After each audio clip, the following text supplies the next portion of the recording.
Hello అందరికి welcome back to Bharati TV. నేను మీ దీపిక. ఒడిశాలో దారుణం, యువతిపై అత్యాచారం, హత్య కలకలం. ఒడిశా రాష్ట్రంలో మహిళల భద్రతపై ఆందోళన కలిగించే దారుణ ఘటన వెలుగులోకి వచ్చింది. జగత్ సింగ్పూర్ జిల్లాలో 23 ఏళ్ల యువతి ఒకే రోజులో 2 వ్యక్తుల చేతుల్లో దారుణానికి గురై చివరికి హత్యకు గురైంది.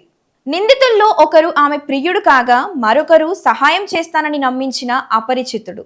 ఈ ఘటనలో ఇద్దరిని పోలీసులు అరెస్టు చేసి కిడ్నాప్, అత్యాచారం, హత్య కేసులు నమోదు చేశారు. పోలీసుల వివరాల ప్రకారం ఈ నెల 22న యువతిని పెళ్లి చేసుకుంటానని చెప్పి ఆలయానికి రమ్మని ఆమె ప్రియుడు పిలిచాడు. ఆమెను నిర్మానుష్య ప్రాంతానికి తీసుకెళ్లి అత్యాచారం చేసి రెహమా బస్టాండ్ వద్ద వదిలేసి వెళ్లిపోయాడు. అక్కడ నిస్సహాయంగా ఉన్న యువతిని గమనించిన జార్ఖండ్కు చెందిన ఓ వ్యక్తి సహాయం చేస్తానని చెప్పి పారాదీప్ కు తీసుకెళ్లాడు.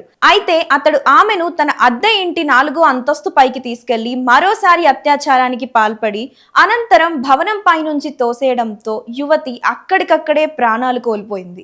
యువతి ఇంటికి తిరిగి రాకపోవడంతో కుటుంబ సభ్యులు పోలీసులకు ఫిర్యాదు చేశారు. మరుసటి రోజు మృతదేహం లభించడంతో కేసు అనుమానాస్పద మృతిగా నమోదు చేసి దర్యాప్తు ప్రారంభించారు. తర్వాత కుటుంబ సభ్యుల ఫిర్యాదుతో అత్యాచారం, హత్య కేసులుగా మార్చి 2 నిందితులను అదుపులోకి తీసుకున్నారు.